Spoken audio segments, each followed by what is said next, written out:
KG మైదా పిండికి 100 గ్రాములు నెయ్యి బాగా కాసి పోయాలి.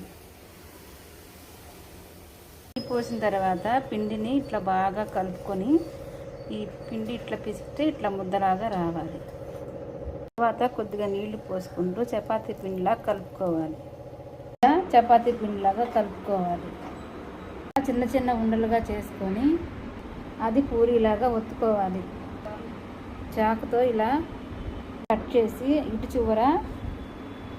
చివర ఒత్తుకోవాలి. దీన్ని పక్కన పెట్టుకోవాలి.